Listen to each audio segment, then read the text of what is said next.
Hello, everyone. Honored as always to be joined by Vice Chair Ted Lieu and also Representatives Sarah McBride and Shamari Figures, new members to Congress who have been amazing advocates for their communities, for their regions, and honored to have them here. We're here today because Donald Trump and House Republicans are failing the American people. They're failing to address the healthcare crisis that they've created. They're failing to lower costs, and they're failing to make life more affordable for hardworking Americans. Families are struggling to get by, yet Republicans continue to be more focused on building on the bidding of their billionaire class friends than helping people that they represent. Ahead of the holidays, Americans are seeing prices go up for gifts and groceries, and the family gatherings that they are planning are becoming more expensive. On top of that, Republicans have no real plan to ensure Americans' healthcare premiums don't skyrocket before the end of the year. They highlighted that and stood for that even just moments ago. For months, House Democrats have been sounding the alarm that Republicans need to work with us on extending the Affordable Care Act tax credits to keep healthcare costs low for American families. And we put forward a plan that has the support of every single member of the Democratic caucus. We only need 4 Republicans to join with us in signing a discharge petition to prevent the American people from losing their healthcare coverage. Because we know when people don't have healthcare coverage, they don't stop getting sick. They don't stop needing medication. They don't stop needing to take their kids to the doctor. If they can't afford to go to the doctor, they won't see one, or they'll go to the emergency room, which is the highest cost, most expensive way to get care and limits our already burdened healthcare system. Which Republicans will be brave enough to join us? We just don't know. The American people can't afford inaction from Republicans, and it's time that they put politics aside and do the right thing. Lower costs, save healthcare, put the American people first. Now turn it over to Vice Chair Ted Lieu. Thank you, Chairman Aguilar. And I am so honored to be here today with 2 of our amazing freshmen, Shamari Figures and Sarah McBride. I also want to note that we had an election yesterday in America, and I want to congratulate Eric Gisler in Georgia for flipping a state House district. And just to give you some context, Democrats lost that district last term by 22 points. He won it last night. And I want to congratulate Eileen Higgins, the incoming mayor of Miami. She flipped that seat from red to blue, and she overperformed by 20 points. She is the first Democrat in nearly 30 years who's going to be mayor of Miami. And I dare Florida Republicans to try mid-decade redistricting, because we're going to win the seats that you have to weaken among Republican incumbents if you try this. Now, we have an affordability crisis in America. Electricity costs are surging, grocery prices continue to increase, and healthcare costs are skyrocketing. What is the President of the United States focused on? I'm just going to read you one of his many posts on social media. This one was from 2 days ago. The only reason Marjorie Trader Brown, green turns brown under stress, went bad is that she was jilted by the President of the United States. Certainly not the first time she has been jilted. Too much work, not enough time, and her ideas are now really bad. She sort of reminds me of a rotten apple. Marjorie is not America First or MAGA because nobody could have changed her views so fast, and her new views are those of a very dumb person. That was proven last night when washed-up Trump-hating 60 Minutes correspondent Leslie Stahl, who still owes me an apology from when she attacked me on the show with serious conviction that Hunter Biden's laptop from hell was produced by Russia, not Hunter himself, totally proven wrong, interviewed a very poorly prepared trader who in her confusion made many really stupid statements. My real problem with the show, however, wasn't the low IQ trader. It was that the new ownership of 60 Minutes Paramount would allow a show like this to air. They are no better than the old ownership who just paid me millions of dollars for fake reporting about your favorite president, me. Since they bought it, 60 Minutes has actually gotten worse. Oh, well, far worse things had happened. P.S. I hereby demand a complete and total apology, though far too late to be meaningful, from Leslie Stahl in 60 Minutes for her incorrect and libelous statements about Hunter's laptop, President DJT. Oh, now is my great honor to introduce an amazing freshman from Alabama, the great Representative Shamari Figures.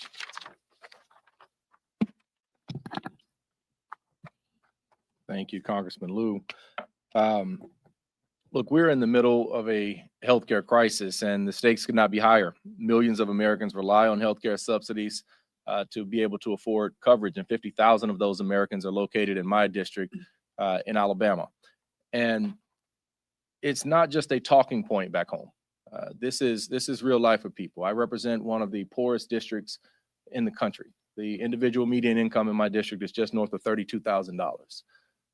To say that another way, 50% of the wage earners in my district earn less than $32,000. And so when we talk about 50,000 people's healthcare premiums on average increasing by a little more than double in a district where the income is just north of $32,000 on average, it's more than a talking point. It's something that hits people in real ways in real life. It's not something people can afford. And beyond the personal side of it, my district as a whole is one of the worst for healthcare access and outcomes in the country. I have 13 counties in my district. You can only deliver babies in 2 of the 13. 10 of the 13 counties either have hospitals that have closed, are in the process of converting to REHs so they don't close, or are on literal financial life support under the threat of closure. And by the way, the largest hospital in my state capital of Montgomery, which I also represent, which is one of only 2 hospitals in that county, is in the middle of a bankruptcy. And so healthcare access is something that is deeply personal to my district, and to make the cost of healthcare unaffordable for people, completely unaffordable, to put it completely out of reach for people is something that is irresponsible and something that we have the ability to be able to stop, because it's going to put more stress on the hospitals that we still have. And people are going to continue to suffer some of the worst healthcare outcomes, because all of that I just said is all in a district that has the 3rd lowest life expectancy in America. And so this is something that we have to get Republicans on board to fix. We just need a few. We just need a few to join us to do the right thing. We need a few to step up to the plate, to show that they understand and they know that supporting life doesn't end at birth. It is something that we can do, and something that we need to do here in Congress to make sure that the American people, in the richest nation that the world has ever known, that healthcare coverage, healthcare access is not something that is a luxury that is only available to the wealthy. It's something that is only available to the few. And so I am proud to stand here with my colleagues to bring up this issue once again, yet again, something that we have been pressuring now for since I've been here in Congress for the better part of the last 10 or 11 months, but something that obviously Democrats have been pushing for decades. And we're going to continue to wave this flag. We're going to continue to beat this drum. We're going to continue to do this on behalf of the constituents in Alabama's 2nd Congressional District and those across this country, because it's the right thing to do. And with that, I'll turn it over to Representative Sarah McBride. Thank you so much to my fellow freshman Representative Figures, and thank you so much, Chair Aguilar and Vice Chair Lieu, for inviting us today. Across Delaware and around the country, families are being hit from every direction, at the grocery store, at the pharmacy, and of course now in their healthcare premiums. In 2024, Donald Trump promised the American people that he would lower costs on day one. But we all know that whether it's his business partners, people who worked for him, or the American people, the one through line throughout Donald Trump's life is that he has never met a promise that he was not willing to break. Because 1 year into the 2nd Trump presidency, all we have are a litany of broken promises and billionaire tax breaks. This affordability crisis is not a hoax. It is a choice by congressional Republicans and by Donald Trump. A choice to impose a tariff tax on small businesses and consumers. A choice to cut food assistance. And a choice to insert a $1 trillion bomb into the center of the American healthcare system. That bomb is now going off. Premiums are skyrocketing. The largest cut to Medicaid in American history is on the horizon. Rural hospitals and doctors' offices are already closing. Trump care has arrived, and it is dangerous and it is deadly. I hear it every single day back in Delaware. Dave, a constituent of mine in Newcastle, pays $350 a month right now for his wife's marketplace plan. Next year, without the ACA tax credits, those premiums will jump to $1,200 a month. His wife lives with a disabling spinal condition, diabetes, hypertension, depression, and takes dozens of daily medications.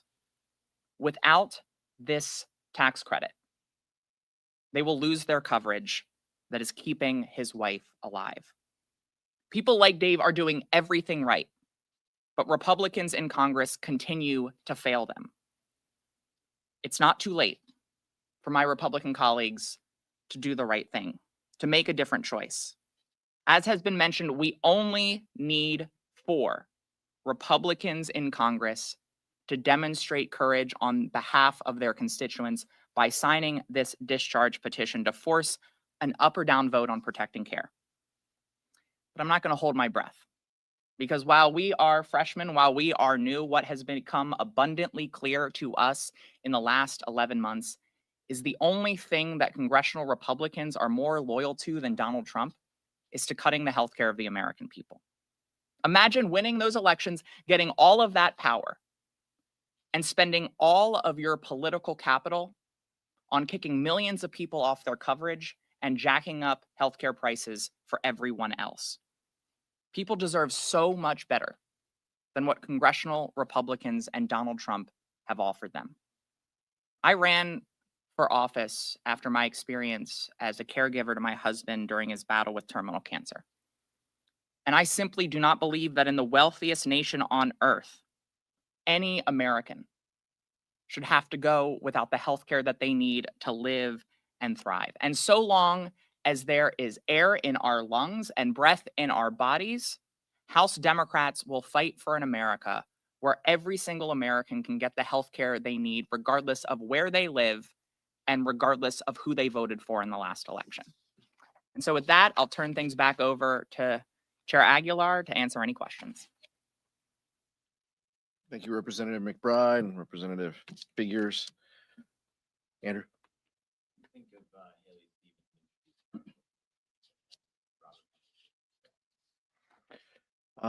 I think that what Robert Kennedy Jr. has done to the healthcare system, what he stands for, his latest support for decisions that reduce Americans' access to vaccines are deeply troubling from a public health perspective. I understand that members have frustrations and concerns about it. I don't know how successful those measures would be in a Republican-held Congress, but I appreciate that members have a lot of views on this and want to hold the secretary accountable. He is someone who is an impediment to Americans having health security. I think that's very clear. And the day for accountability will come. I don't know when that is, but the day for accountability for the secretary and many others of the president's administration will come. We'll see what that looks like, though. Nick? I want to ask about the NDAA. Do you expect to support final passage of that bill whenever it comes up later today? We'll see when it comes up. They got to pass the rule first. I think they're having some difficulty with that. If it comes up, well, we've had a caucus conversation this morning. Adam Smith presented the bill to the caucus, and members will make their decisions. I'll wait until the rule passes, and then I'll indicate where I stand on the bill. Yeah. This NDAA has a provision in there requiring the Department of Defense to release a video of the strike on the Venezuelan boat, particularly their second strike that killed 2 defenseless shipwreck survivors. And if the Pentagon doesn't do that, then the Secretary of Defense's travel budget will be reduced. So you have now bipartisan support to get this video released. And we need to be asking, the American people will be asking, what is Pete Hegseth hiding? Michael? President Trump was in Pennsylvania last night, kicking off the administration the series of events promoting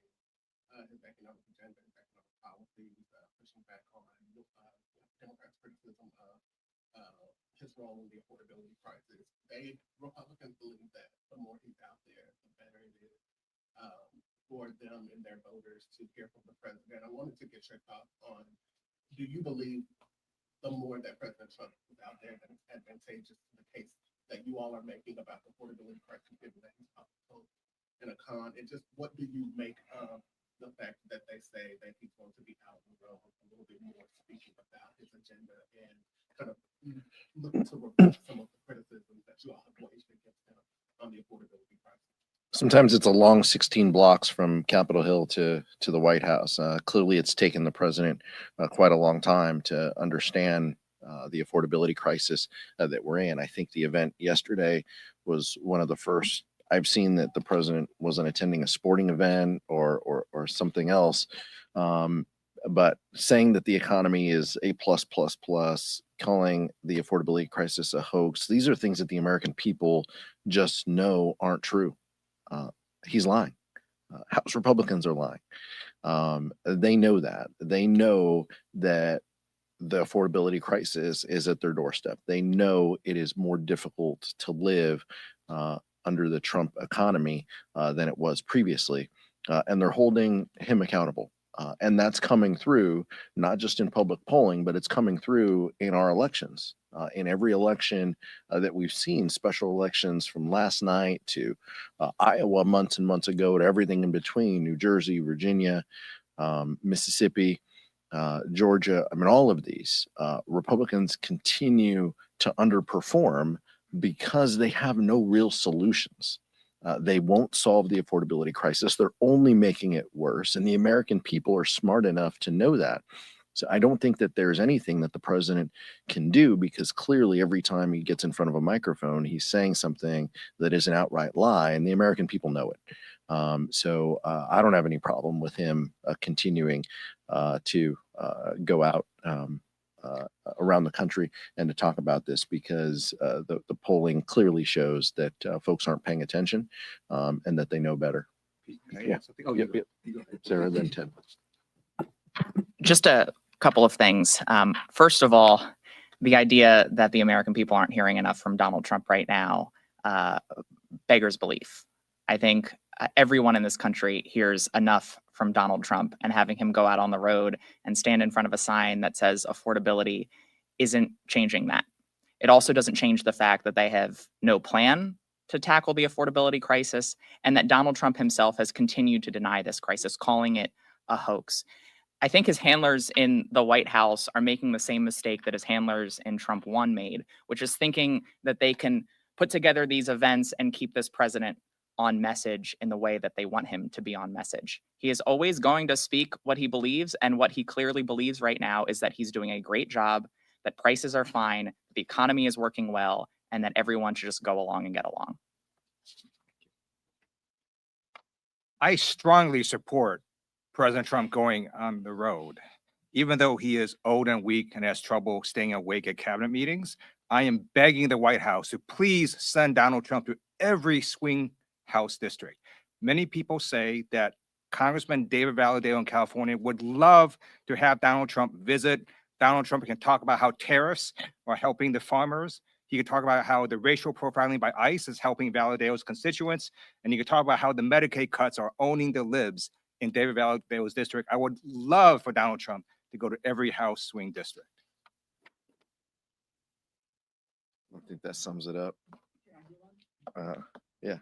Have any members of House Democratic leadership talked to the GOP leadership in the House about the healthcare vote? Why do you think they're staying strong on their argument? Because it doesn't seem like there's a lot of flexibility.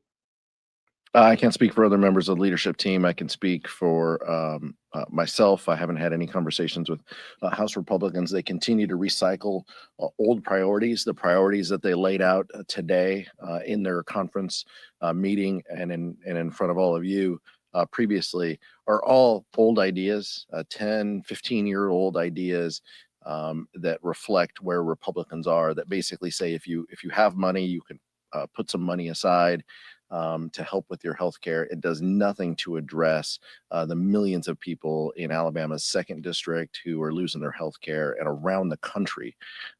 Democrats are fighting for them. They're fighting for people to keep their health care. And none of the ideas that Republicans put out today move the needle to actually help the American people keep the health care that they have.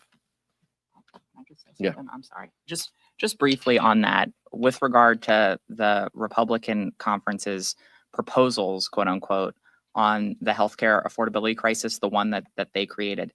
This is like an arsonist setting fire to a house and then bringing a garden hose to try to put out a 5-alarm fire.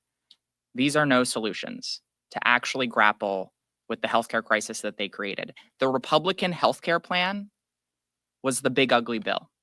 The Republican healthcare plan is Trump care, which we are living under right now. The largest cut to Medicaid in American history, a massive cut to Medicare, inaction, letting the ACA tax credits expire. That is the Republican healthcare plan. And that has been the Republican healthcare plan for decades. Because every single step of the way, Republicans in Congress have tried to prevent progress in expanding access to healthcare and have tried to cut healthcare for the American people. And it certainly stands in stark contrast to our proposals, to extending the Affordable Care Act tax credit, to expanding Medicaid, to improving Medicare, and to guarantee that every single American can get healthcare without breaking the bank.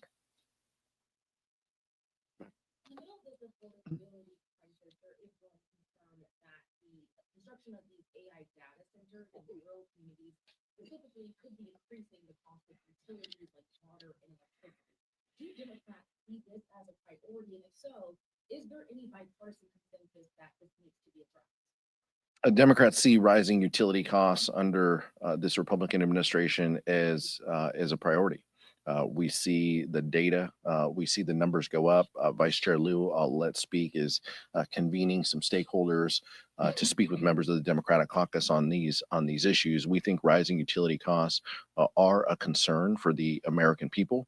One of the first things the administration did was to gut any renewable energy proposals that the previous administration had in place that would have diversified our energy, would have lowered costs, made significant investments, those types of things. And his opposition to an all of the above strategy really harms the American people and is going to continue to rise their costs unless we address it. And Democrats have ideas and strategies on how to do that.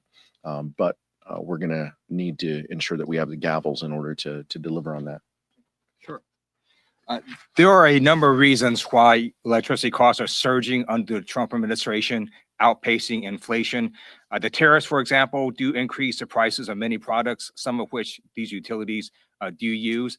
In addition, the Trump administration canceled a number of green energy projects. And when you reduce the supply of energy available, you're going to drive up costs. And yes, it's also true that AI data centers also do use a certain amount of electricity. And when you take this in combination, you have electric costs surging. And again, what is Donald Trump doing? He's simply rage tweeting on his social media posts and saying batshit crazy things. Speaker Johnson today said that Jasmine Crockett running for Senate is the greatest thing that happened to the Republican Party. The Republicans have tended to make or try to make like a boogeyman of people in the Democratic Party. We saw it with Mamdani during the shutdown. And now Crockett, do you have a reaction to these comments that they're making? I think Speaker Johnson is trying to do anything he can to distract from the majority that he's seen, that we see dwindling. And it's like sand falling through his hands. He just can't keep a hold of it. He sees that. He would much rather talk about a Senate race than he would the Georgia House races that Republicans lost, or the mayor's race that the vice chair mentioned, first time in 30 years that a Democrat has been mayor of Miami. He wants to distract and take away from this because he's losing his grip on his majority. That much is very clear. So the more that Speaker Johnson wants to talk about the national landscape and the Senate environment, I absolutely support, because he's losing his majority next November, if not sooner. Mike in the back. Thank you. On the ACA subsidies, yesterday we saw yet another plan to extend them 2 years, not the 3 years you want, and it's got some eligibility limits to HSA promotion. But it does have the advantage of being bipartisan here, voting on Suozzi, a couple of. Do you see a scenario where the option is no extension of subsidies, or you guys have to swallow it through the window and some of the reforms that you don't like, but do you see a scenario where that is the vehicle that actually get something done? No one has signed on to your discharge petition from the public. We want to help the American people. We want to pass laws that help the American people. The House and Senate, Democrats both have the 3-year proposals that you mentioned. There's 2-year proposals. There's 1-year proposals that are bipartisan. I understand that. We're not negotiating, here in this room. Let's see what the vote totals, look like. I don't anticipate that either of the Senate proposals has 60 votes. Democrats have said we'll go anywhere, we'll talk to anyone if it delivers support, if it supports our health care for the American people. That is our policy. We feel that the 3-year proposal is the best, fastest, most certain way in order to do that. But we're willing to have conversations, and members are having conversations as you see with that outline. And we support members having those conversations. Right now, let's see where the vote totals are. That group is growing. It is bipartisan, as you mentioned, but it is nowhere near the 200+ members that we have on our bill right now. So let's give it some space and some time. But our focus, our North Star, is always going to be, how do we deliver the most help to the most people? And that's what it will continue to be. Shamar? Yeah, Shamar. And I'll add to that, in the lead up to and during the shutdown process, the one message that was consistent coming out of the Democratic Caucus was, come and talk to me. Meet us at the table. Let's discuss a way to keep healthcare affordable for millions of people. The fact that we're even getting to the point now where there are bipartisan solutions, I think, is an outcome, or bipartisan proposals rather, is an outcome of that messaging and of that belief and of the strategy of Democrats to be willing and open. It's not even a strategy, it's a core principle, right? Just come to, like, we all got elected to Congress to come here to try to hash out different deals in different ways where we understand we won't get everything we want. They understand they won't get everything they want, but we should be able to come together as adults in a room and come up with solutions that literally will save lives in this case. That is so drastically necessary. So I think, that is progress that we're seeing those sorts of offers on the table. And I think it's progress that's been driven by the leadership of the Democratic Caucus and the position of Democratic members of Congress. One of the things that it also speaks to is, where is Speaker Johnson, on this? His members are clearly speaking out against him by supporting these bills, 1-year, 2-year bills. He is nowhere to be seen. That's why discharge petitions happen. That's why discharge petitions have been successful, is because he cannot lead a group. He cannot keep them on the same page, because they know his North Star is how to decimate the ACA and hurt the American public. And they know that that's not popular. They're just waking up to it. And they're trying to do something to send a message to their communities that they're aware of it after they voted for the largest Medicaid cut and healthcare cut in American history. I would follow that if I could, because Mike Johnson is not going to bring this back to the court because, as you say, but he would need Democrats to sign the discharge petition to force it around Mike Johnson. Would you guys be willing to sign the discharge petition if the plan doesn't reach the 280? Look, let's see what the 3-year plan delivers on the discharge side. I haven't heard specifically if Congressman Fitzpatrick and the other Democratic sponsors are ready to discharge their bill. So there's a couple steps here before we get to that point. But like Shamari said, look, the American people know that the Democratic Party supports healthcare. We want to deliver support to as many people as we can to avoid this catastrophic cliff that Republicans have created. Unfortunately, Republican leadership doesn't want to meet with us or talk with us about it. So we'll see what the member-to-member conversations will yield. Last question.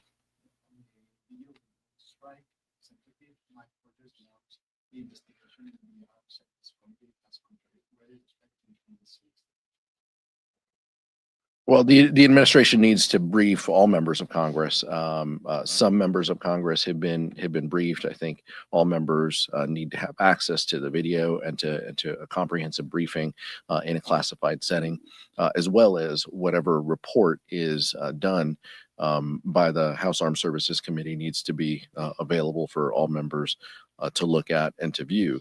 As the vice chair said, there are some accountability measures within the NDAA and withholding parts of Secretary Hegseth's budget until the information is released. That's a good start.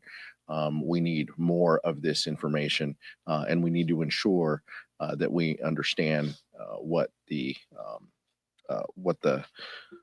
focus will be moving forward as well, and if there are any changes to policy that the secretary has conveyed to his combatant commanders. Thank you so much.